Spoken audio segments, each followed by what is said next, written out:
Hey guys, we are getting ready to start our linoleum cuts. This is a form of relief printmaking. It's a process where the uncarved surface of the blocks are inked and the recessed areas are ink-free. That's leaving that part white.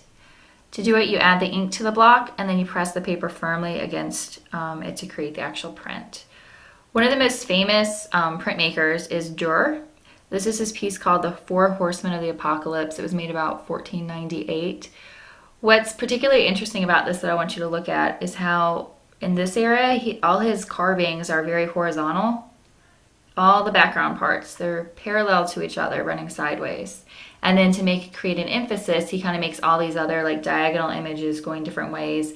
And he's done a great job creating contrast in this piece where he's got the darks kind of in the background and then everybody's coming into a lighter form in the foreground. One thing about this, just a little background, is that he's representing a passage from the book of Revelations about the apocalypse, and each of the horses kind of represent a different icon, being like death, famine, war, and plague. The volume and strong diagonal motion enhance and impact this image, offering an eloquent demonstration of the masterful visual effects Durer was able to create in this medium. Tons and tons of details. It blows my mind whenever I look at this stuff, just how many tiny carvings he made into this. This isn't even that big of a piece. It's only about 15 inches by 11, so there's tons of tiny details in this. Another famous printmaker is Hokusai, and he is from Japan. This is known as the Great Wave, and basically it depicts, some people thought it was a tsunami, but most people believe it's just a rogue wave off the shore of Japan. In the background you can see Mount Fuji, and that's what a lot of prints from this series represented, had Mount Fuji in it. So this is kind of the guys on the boat trying to tackle this big wave. This is one of the most famous pieces of printmaking. I know it's one of mine. I've always loved this image even before I knew what it was.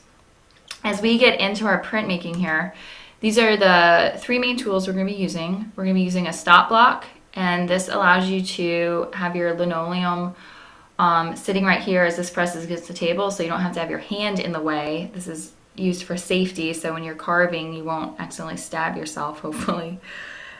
This is the cutters, so you have a handle and different blades that you can put in there. They're pretty much attached the same way you do a drill bit into a drill. When you're using these, you want to think about how much surface you have to cut. Just like if you're painting a big surface, you don't want to use a teeny tiny paintbrush. Same with this. There's some that have a larger blade and some that get really, really thin and detailed. And then the last piece you need to know is a brayer. That's what this thing is right here.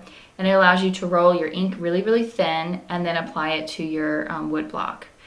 As we get started with this, the reference to kind of look up things is going to be linoleum prints. This is what we are creating. Ours is in linoleum. So as you go to start research, look up linoleum prints. I want you guys to be very careful. Do not use any copyrighted images in yours. I would like you to be finding reference photos, real photographs, to then kind of mesh together into your own piece. Here's an example of a contemporary artist that I really like, Deborah Klein. She takes pictures of butterflies and creates them as wings on a kind of vintage woman's looking hair, her back and stuff. And I just think these are beautiful. So start looking up linoleum prints and we'll get started with our sketches.